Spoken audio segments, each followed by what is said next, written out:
the first pressings commanded quite a hefty price tag.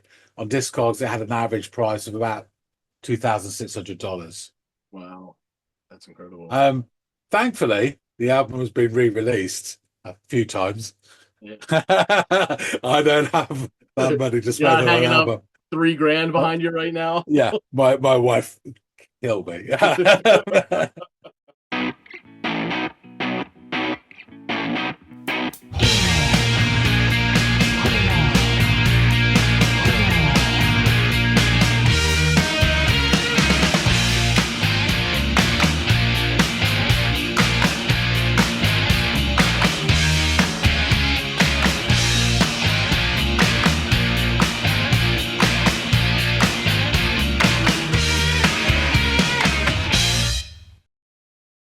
Hey, everybody out there. Welcome back to another episode of the Audiophiles. I'm Andy, that's John, and we are going to dig into some music. And John is going to offer up a track for me to go off and listen to, and I'm going to do just that, and then we're going to come back and discuss it in further detail.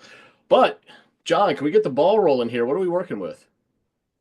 So the artist is Artur Verocai. Okay. And it's a very interesting name. The name of the track? Presente Grego. Of course. Okay. All of these names have this flourish to them that it sounds so much better than English when you think about it. Let me go off and give this. It's so much more interesting. A listen. Famously, there was a French footballer who played for Arsenal, quite famous, called Thierry Henry. And of course, when you put it into English, it's Terry Henry, but not quite the same, is it? Hilarious. It really, really church it up. Yeah, let me go off, give this thing a listen, and I'll come back and we'll chop it up a bit.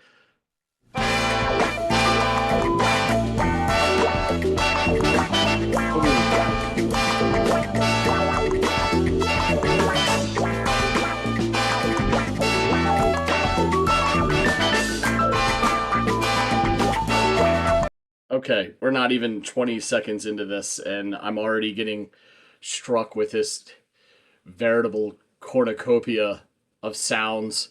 There's this sort of wah-saturated guitar doing its thing back there, kind of gives it this jazz funky feel, but the rhythms and everything else gives it this, and the horns give it this kind of like bossa nova feel as well, which then comes with, Latin rhythms, which, you're getting as well, and those horns, and another sort of quintessential instrument in Latin music is that electric piano that comes, tinkling in there a bit. It all sounds really great and fun, and I think because of that sort of rhythmic quality to it, it almost makes you want to start moving. Which was my experience. So yeah, sounded great. Let's just relive that beginning. Oh,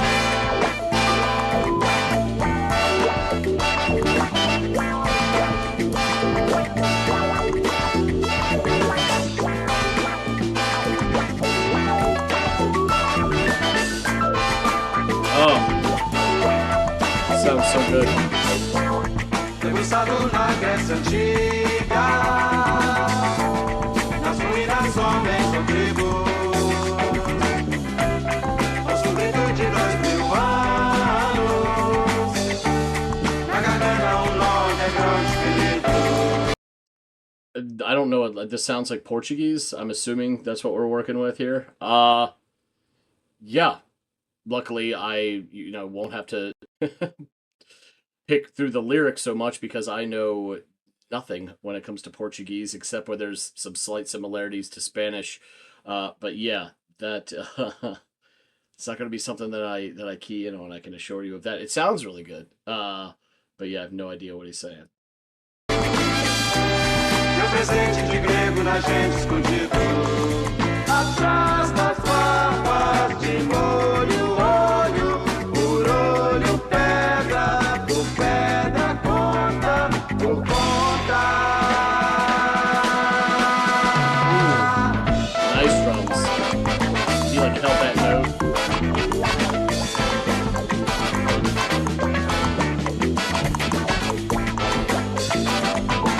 there's this the plonking of the percussions is so interesting to me too, and it very much is this earworm in a song riddled with different things that could, become the earworm. For a while, it was like honed in on the wah, then that electric piano and what it was doing, and now just the of the like percussive instrument. It all sounds really great. And then the proper roll of the drums, too, as he was sort of holding out that note, sounded really fabulous as well. Good stuff. Very fun.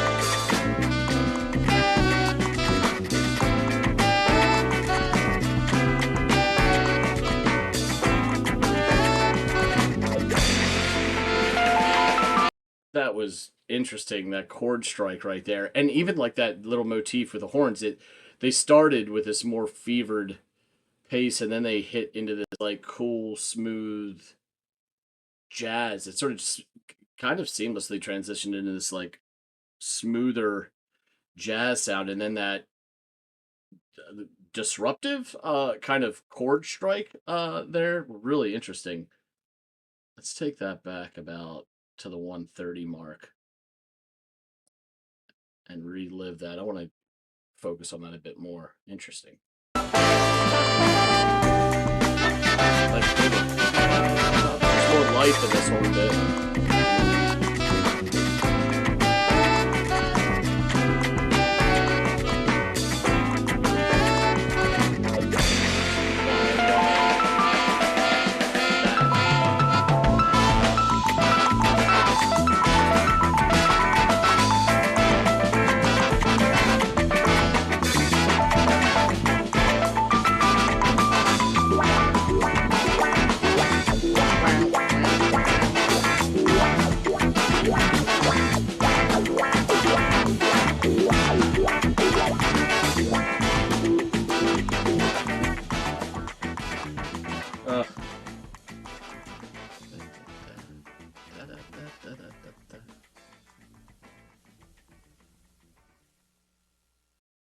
Yeah, that was.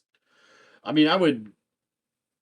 For most people, I would defy them turning this on and not moving in some way, shape, or form. And I don't know if they're full blown, tearing up the dance floor, but just the bop in your shoulders, the tap in your foot, or even the sway in your step if you're, moving about while listening to this. It would be hard not to fall victim of its rhythmic pull, because it definitely has that feel to it. It just makes you want to move. I really can't speak on the meaning of the song or the lyrical content and what it might represent. But I loved the music. It was fun and movement inducing, and there were some interesting transitions like that where I stopped and pulled back that horn portion where it starts off in kind of this cut from this one cloth and then kind of transitions into smooth listening and that weird abrupt kind of strike that marks the end of that bit. Really interesting sounding, and I think like just this lovely example of like the marriage of North American jazz and funk with South American samba, bossa nova kind of sounds, and packaging it all up into this very interesting, very attractive sound to the point where you get this total package that is that's really quite a lot of fun to listen to. Um, that song could have easily been 4.5 minutes of more of this really interesting, well cobbled instrumental, and I would have enjoyed it even more, I would think. But hey, 2.5 minutes. I'll take what I can get when it sounds good. Yeah, I really enjoy this. Don't know a thing about Arthur. Or is it Verocai? I would assume is how you pronounce his name. But I like the music that I've just listened to attributed to him. So let's learn more about the song and more about the man and get back to John. Peter Beardsley, he's back. So you've had to listen to our tour and his funky ramblings. Presente Grego. What did you think of it? To these ignorant ears, they were just ramblings, unfortunately. Uh, Pretty sure this is Portuguese, and I don't speak it. Only where there's that slight overlapping of where like there's some Spanish words are the same, but other than that, I'm completely lost. So the song begins, and I'm instantly hit with this melange, to stick with the French thing, of different sounds and influences. We've got shades of funk in that wah-laced guitar work, as well as some bossa nova vibes. That's something I know you're a big fan of. I like a little bit of it myself. And that comes in the form of these like horns and rhythms, and even because of like the Latin influence of bossa nova, a staple in a lot of Latin music is that electric piano. And you get some of that as well. So this thing is like this lovely melting pot, cornucopia, whatever you want to call it. Um, the little percussive knocks in this song are so fucking infectious. Yes, Amazing. they're, Yeah, yeah. oh my god, halfway through the song, I'm like, these things are the fucking earworm, and they're just so. When you think about it, it's like the first musical sound man ever made, right? And yet here it is in this song that has all this beautiful shit going on, and it's like that's the thing I'm latching onto. I have no idea. It sounds to me, I mean, it could be a variety of wooden blocks, but in my mind, it's fucking half a massive nutshell. And it's literally he is doing his nut in on top of his nut. It just that's what it sounds like to me. But there you go. Obviously wildly infectious for me, but the soothing sound of the horns is really beautiful. Well, and the keys coming in, painting little dashes and stabs and flourishes over the of sound over this mosaic. It takes on an even richer quality as all these things come together to create this awesome super move inducing sound. Around the 20-second mark, we're introduced to some vocals, and harking back to what we were just talking about, no surprise that they're delivered in the mother tongue of Brazil, Portuguese. Because bossa nova is like derived from Brazilian or at least South American origins, right? Yeah, so that again totally checks out. So needless to say, I didn't catch any of the lyrics and would happily divorce myself from trying to focus on them. I really can't stress enough the lovely rhythms of this song, which comes as a little surprise given, its origin, and the part of the world from which it comes, the very rhythmic music in that part of the world. And it just sounds great, and it starts to really pull you in. Like jazz and Brazilian samba are both like among the most dance-inducing styles of music available to the human ear. So to hear them meshed together and packaged like this is an absolute magnet for movement. Around the 54-second mark, I assume Mr. Verocai holds and extends that note on the final lyric of this portion, and underneath that, there are these great drum rolls that are kind of happening that segue into the main motif of the song with the horns blasting, the keys stabbing away, and more of those lovely, light, but instant percussive plonks that I absolutely adore in the track. Shortly thereafter, around the 130 mark, the horns become the focal point. And at first, they have more of this like fevered motif or this upbeat motif, um, very progressive in its movement. And then that kind of like settles into this smooth, soothing jazz like quasi motif. Both, in fact, of these little portions aren't very long. And the only reason they stand out is because it's a clear juxtaposition between the two, as Yeah. brief as they are. Um, again, this kind of cool jazz suaveness to it that kind of creeps in at the 140 mark. And when it reaches that threshold, there is this like interesting wah heavy like strum. It's almost abrasive or at the very least disruptive of what was this smooth horn bit before it. And that really caught my ear. I had to take it back and listen to that again. And I don't It's like this musical line of demarcation. I'm not exactly sure, why they placed it there or why it came so soon. I could have used a bit more of that soothing jazz, but it was interesting nonetheless and definitely caught my attention.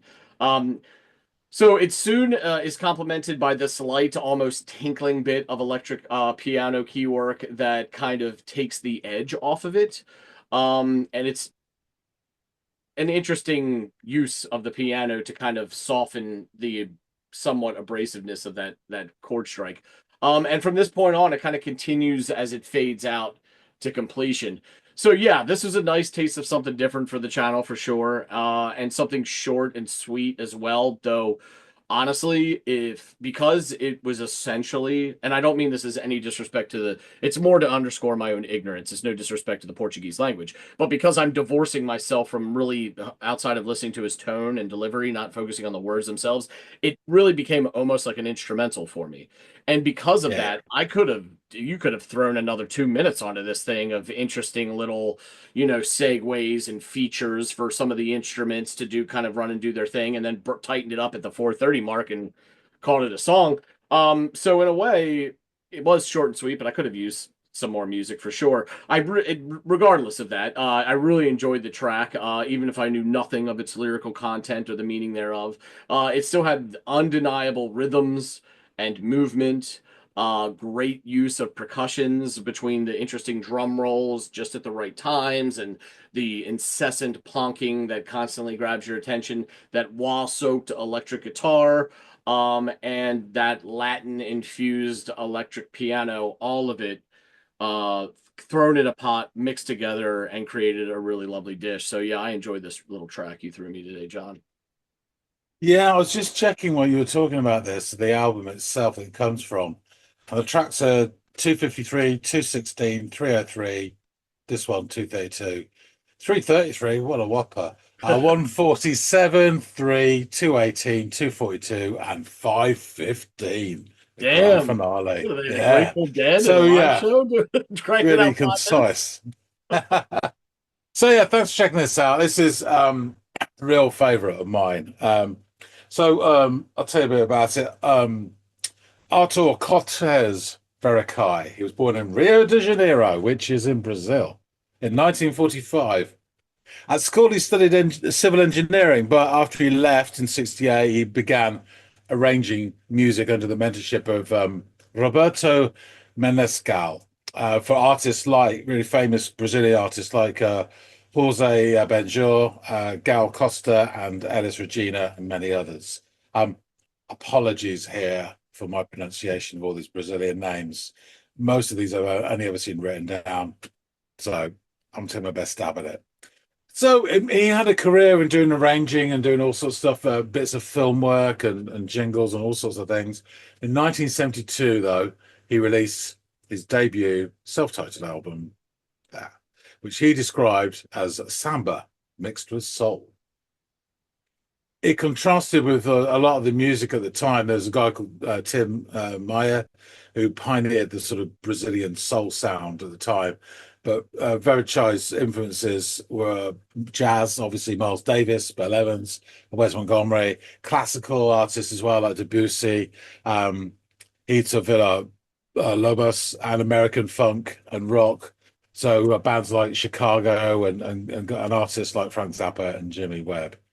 So Verocai has described himself as son of bossa, and he was also really highly influenced by the sort of new bossa nova sound and coming out of Brazil. I'll give you a list of the people involved because we probably won't do them again, so I'll give them a little moment. So bear with me. And this is for the album. So Otto Verocai, arranger, composer, guitar, producer, vocals. Louis, I don't know why they're in this order, but Louis Alves, bass. Victor Martins, so he also composed for this. Paulino Tapajos, composer. Robertino Silva, drums, percussion. Pascale Meireles, drums. Oberon Miguel Hayes, flute and saxophone. Pedro Santos, percussion. Alocio Milanes, piano and electric piano. Paulo Mora, sax alto and sax soprano. Nivaldo Onales, sax tenor. Helio Del Miro, Soloist, it says. I don't even know what bloody instrument that is. It gets better though. Soloist. Louis Paula Vimana, synthesizer. Edison Maciel, trombone. Sergino, trombone. Paulino, trompete, trumpet and vocals. Noticing Luis pattern. Carlos Batura, vocals. Celia, vocals. Carlos Dafe, vocals. Gilda Horta, vocals. And Toninho Horto, vocals. So the album was largely ignored in Brazil when it was released, and so much so that Verocai, sorry, he stopped composing for 30 years, and he switched to his day job of arranging jingles for advertising instead. And that was the end of the story until retrospective sort of assessments of the album are hugely positive. On Album of the Year, the website, it is ranked the 327th best album of all time by the users. Wow. To give you an idea, that's 3 places above the Stone Roses debut album. That's incredible. Yeah, AllMusic awarded the album 4.5 stars, and they described the album as fusing Brazilian tropicalia with American funk, yielding a shimmering, dreamlike mosaic of sound that both celebrates and advances the creative spirit. It was sort of rediscovered, and I'll go into it in a second, but so Rough Trade reissued it, and they described it as one of the producers who was sort of remastering it. Said only very few records could be described as a near perfect creation, but Artur Verocai's self-titled debut is one which belongs firmly in this category, with some people considering it the greatest album ever made. Bringing together a luscious and meticulously arranged orchestration with deep psychedelia, bossa nova grooves, Verocai created a true fusion record which went well beyond his Brazilian roots. Hip-hop producer and artist Madlib considers the album to be pretty much his favorite, stating, "I can listen to this album every day for the rest of my life." Wow. We'll come back to that in a second, but here are the lyrics. I have Portuguese and I have English. I won't suffer you with my Portuguese because I can't really, but it's very brief. It's very interesting as well, and I'll explain the lyrics in a second. So it starts off, looking back on ancient Greece. In the ruins, men or tribes. I hear a scream of 2,000 years. In the throat, an underground knot, wounded. My Greek gift hidden in us, behind the beards of source. An eye for an eye, stone by stone, account by account. So as he was putting together this album, they were at a point where they were almost halfway through a military dictatorship that ruled Brazil from 1964 for more than 20 years. And in some ways, this album was a bit of an underground protest, bunch of songs against the regime. Verocai did a lecture with the Red Bull Music Academy in 2013, and when they touched upon the subject in quotes, this track, Presente Grego, which is actually Portuguese for a Greek gift, was a metaphor, as you beware of Greeks bearing gifts, Trojan horse and all that. There's a lot of metaphors because my partner who did the lyrics in this music was a guy very left political. He was revolted with the dictatorship in Brazil. He wanted to say things that the country was censored, so he'd tell through metaphors. It means the dictatorship was given Brazil a Greek present, a present that was not good. So as I say, the album remained pretty much unknown for 3 decades, but then made a resurgence in the mid-2000s due to hip-hop acts sampling various songs from the album. MF Doom sampled... I was just gonna say this does have a very sample worthy. Is all that horn stuff, dude? There's so much of that in rap music that gets sampled. It sounds perfect for this, and the percussions, just everything. It totally works out. So MF Doom sampled the song Na Boca do Sol on the track Oris Root Powder in 2005. That same song was also sampled by Ludacris in 2008's Do the Right Thing, and by Bow Wow on Come Smoke With Me, Part 4 in 2011. Hip-hop group Little Brother sampled Caballero on the song We Got Now from their 2005 album, The Minstrel Show. Original copies of the album became really heavily sought after amongst fans and vinyl junkies since it became, resurgence in the album. Because many of the original copies were destroyed, the first pressings commanded quite a hefty price tag. On Discogs, it had an average price of about $2,600. Wow, that's incredible. Thankfully, the album has been re-released a few times. Yeah. I don't have that money to You're spend not on an hanging album. up $3,000 behind you right now. Yeah, my wife killed me. But yeah, it's been some really nice. There's a half speed remastering by Rough Trade, which was lovely.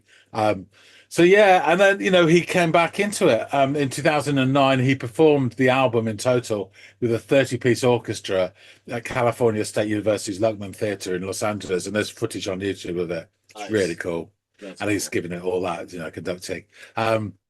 After the resurgence of the album, he got back into composing and he released some more stuff. So he released the album Encore in 2007, Nouveau du Rebou in 2016, and collaborations with such acts as Bad Bad Not Good, Itis Cote, and Gal Costa. He has been cited as an influence by bands as wide-ranging as TV on the Radio, Cut Chemist, MF Doom, Madlib, and Bad Bad Not Good. So yeah, that's about as much information there is on Artur. But I have to say myself, it is a cult album. I absolutely adore it, and it has all the things you expect on it from what you've heard. So there's a lovely that Brazilian flavour to it, and the vocals are quite often nice. Have you heard there? There's slight group vocals. They're very light and airy. There's one track. There's a female vocalist just singing, but they've got a touch of a bit of the sort of sea and surf about the vocals almost. They're very light and breezy, but you have certain songs which are quite heavy on the psychedelia.